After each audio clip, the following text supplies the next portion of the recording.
بھائیو بہنوں، اللہ سے صلح کرو، اللہ سے صلح کرو، اللہ کو اپنا بناؤ۔ ہم دھوکے میں پڑ گئے، کن چیزوں کو اپنا بنا رہے ہیں جو ہے ہی نہیں اپنا، اور وہ جو کہہ رہا ہے میں تیرا ہوں تو میرا بن جا، اس کو چھوڑا ہوا ہے۔ کوئی ماں کوئی باپ دکھاؤ جو نافرمانی کے باوجود بھی محبت کو باقی رکھے۔ ماؤں کی زبانوں سے بد دعائیں سنی ہیں اولاد کے لیے، ماؤں کی زبانوں سے، جو سب سے مہربان رشتہ ہے، اور کروڑوں ماؤں سے زیادہ جو پیار کرنے والا ہے، صبح سے شام تک ہر نافرمانی دیکھ کر کہتا ہے انتظار کر رہا ہوں جب آئے گا توبہ قبول۔ کبھی تانا نہیں سنو گے اللہ سے، اب کیوں آئے ہو، پہلے کہاں تھے؟ آؤ تو صحیح، نہ کہیں جہاں میں اما ملی، جو اما ملی تو کہاں ملی، میرے جرم خانہ خراب کو تیرے عفو بندہ نواز۔ چونکہ میرے اللہ کو پتہ ہے کہ یہ بھولنے والا ہے، تو اس نے توبہ کے لیے عمر کی قید کوئی نہیں، عدد کی قید کوئی نہیں۔ 60 سال کے بعد گورنمنٹ ریٹائر کر لیتی، اللہ کہتا کوئی ریٹائرمنٹ نہیں۔ 80 سال کی عمر میں بھی توبہ کرے گا تو قبول کرو، 90 سال کی عمر میں توبہ کرے گا قبول کرو۔ پھر وارننگ ہوتی، بھئی اتنے آپ کو ٹکٹ لگ گئے تو آپ کا وہ لائسنس وہ ضبط کر لیا جائے گا۔ میرا اللہ کہتا 1,00,000 ٹکٹ لے لے پر توبہ کر، میں معاف کروں۔ کوئی عدد کی قید نہیں، 100 دفعہ ٹوٹ گئی توبہ، 1000 دفعہ ٹوٹ گئی، کروڑ دفعہ، ان کیڑا فرق پی جاتا؟ میرے سجدہ نال کیڑا بڑا ہوندا ہے، یا میرے گناہ نال کیڑا چھوٹا ہوندا ہے؟ لن تبلغوا ضری فتضرونی ولن تبلغوا نفعی فتنفعونی، تمہارے نفع مجھے نہیں پہنچتے، تمہارے نقصان مجھے نہیں پہنچتے۔ لو ان اولکم وآخرکم وانسکم وجنکم وحیکم ومیتکم ورطبکم ویابسکم وصغیرکم وکبیرکم وذکرکم وانثاکم، ہائے ہائے، ساری کائنات کو گن دیا، پوری دنیا کے اگلے پچھلے نئے پرانے، زندہ مردہ، بوڑھے جوان، مرد عورت، کالے گورے، عرب عجم، سب علی اتقى قلب رجل واحد منکم، تم سارے سجدوں میں پڑ جاؤ، ایک لمحے کے لیے گناہ نہ کرو۔ ما زاد فی ملکی شیئا، میری بادشاہی میں ذرہ اضافہ نہیں ہوتا، اور تم سارے میرے نافرمان ہو جاؤ، اس کی شہنشاہی میں ایک ذرے کی کمی نہیں آتی، اس لیے اسے پرواہ کوئی نہیں کہ آؤ تم توبہ کرو، دیکھو معاف کیسے کرتے۔ ہاتھوں سے بنا ہے نا، پیار ہے، نہیں چاہتا اس کو آگ میں پھینکنا، نہیں چاہتا، راستے کھول دیے، آس لگا دی، رحمت کو غالب کیا۔ میں نے ابھی آپ کو 99 نام اللہ کے گن کے سنائے، ان میں صرف ایک نام ہے جو اللہ کے غصے اور غضب کو بتاتا ہے، وہ المنتقم، باقی تو سب محبت بتا رہے ہیں۔ یہ جو قہار ہے، اردو میں قہار اور معنی میں ہے، عربی میں قہار کہتے ہیں غالب آنے والے کو، چھا جانے والے کو۔ جبار کا وہ مطلب نہیں جو ہم اردو میں سمجھتے ہیں، یہ قہار اور جبار غضب کے لفظ نہیں ہیں، یہ شہنشاہی کے الفاظ ہیں، اللہ اپنی شہنشاہی بتا رہا ہے۔ 99 میں ایک نام ہے المنتقم، باقی دودھ میں پانی ڈالو لسی نہیں ہو جاتی، تو ہے دودھ میں پانی ڈالو لسی ہو جاتا ہے، تو اللہ نے کہا المنتقم، ایک دم کائنات پہ لرزہ چھا گیا۔ ساتھ ہی دو نام، اگلے جو دو نام ہیں، المنتقم، العفو الرؤوف، اب العفو الرؤوف ڈال کے لسی بنا دیا، اپنے غضب کو بھی ٹھنڈا کر دیا، برف ڈال دی، پانی ٹھنڈا ہو گیا۔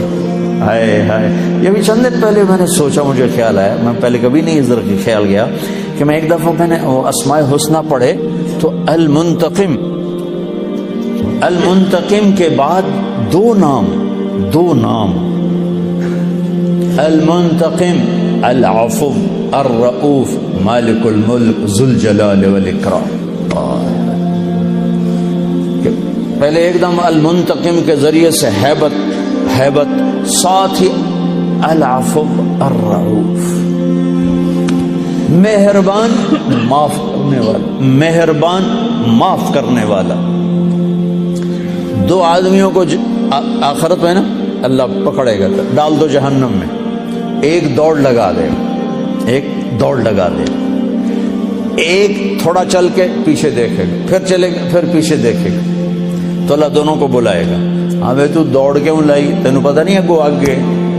کہنے لگے یا اللہ ساری زندگی تیری نہیں مانی، سوچا آج مان لو شاید تیری رحمت ہو جائے۔ اچھا ابھی تو کیوں پیچھے مڑ کے دیکھ رہا تھا؟ کہ یا اللہ تیرے نیک بندوں سے سنا تھا کہ تو بڑا مہربان ہے، تو میں مڑ کے دیکھتا تھا کہ تو مجھے ہوں ہی واپس بلا لے گا، اچھا آ جا، تو لگے گا چلو تم دونوں کو معاف کیا، جاؤ جنت میں چلو۔ العفو الرؤوف، کوئی عمر کی قید نہیں، کوئی عدد کی قید نہیں، لیکن عدل ہے، عدل یہ نہ ہو کہ توبہ بھی نہ کرے اور کہ اللہ پہ معاف کرے گا، یہ ظلم نہیں ہو سکتا، پھر تو ساری کربلاؤں کی تاریخ ختم ہو جائے گی، آل بیت کا خون پانی بن جائے گا۔ کائنات کا یہ محرم کا مہینہ چل رہا ہے، کائنات کا افضل ترین خون بہہ گیا، افضل ترین ہستیوں کی گردنیں کٹ کے سر نیزوں پہ چڑھ گئے اور پیغام دے گئے کہ اللہ کو راضی کرنے کے لیے ہر سودا سستا ہے، چند پاؤنڈ پہ ایمان بیچ دینا، چند پاؤنڈ پہ ضمیر کو سلا دینا، یہ کہاں کی انسانیت اور کہاں کا اسلام ہے اور کہاں کا ایمان ہے؟ تو بھائیو بہنوں، اللہ کو اپنے بندوں سے بہت پیار ہے، تو جب وہ نافرمان ہوتا ہے نا، پھر ایک اور بات بتاؤں، کوئی آپ سے ناراض ہو جائے، آپ اسے منانے جاؤ، آپ کو ویلکم کرے گا، آپ کے لیے دروازہ کھولے گا، کہے گا کل ہے وے جو سوچیں گے، وہ تو تمہیں دروازے سے ہی باہر بھیج دے گا۔ تم منانے جاؤ تو کوئی پنچایت لے کے جاتے ہو، منانے جاؤ تو منتیں اگلے کرواتے ہیں، پھر کہتے ہیں سوچیں گے۔ یہ ہے کوئی عقل میں آنے والی بات کہ غصے میں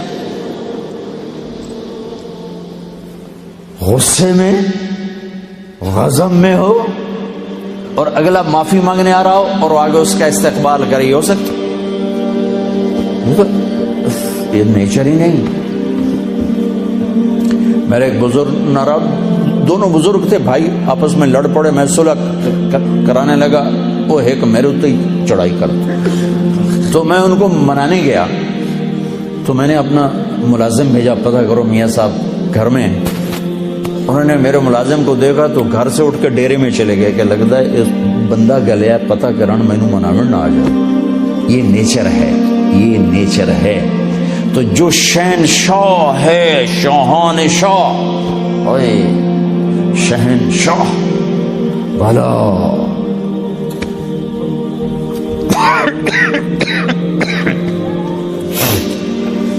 جو ساری زندگی نافرمانی کر کے اس کو منانے کا خیال آیا، جوانی میں تو بہت اعلیٰ چیز ہے، ساری زندگی وہ کیا کرتا ہے؟ ان تقرب الی تلقیتہ من بعد، کوئی تمہارا خصوصی دوست مہمان آئے تو تم باہر نکل کے ویلکم کرتے ہو۔ عام لوگ ملنے آئے تو اپنے کمرے میں ہی، لیکن کوئی خصوصی پتہ چلے تو بھاگتے ہو، جلدی سے جا کر دروازے پر کھڑے ہو تو گاڑی کا دروازہ کھول دو، پھر ساتھ لے کر آتے ہو۔ وہ شہنشاہ کہہ رہا ہے زندگی بھر کے گناہ لے کر کوئی مرد عورت جب مجھے منانے آتا ہے تو میں آگے بڑھ کے اس کا استقبال کرتا ہوں، آگے بڑھ کے، وہیں بیٹھے ہوئے آگے بڑھ کے، تلقیتہ من بعید، میں خود آگے تک جاتا ہوں، اسے ساتھ لے کے آگے، کب سے تیرا انتظار تھا۔ اللہ کو کیا ضرورت کسی کی؟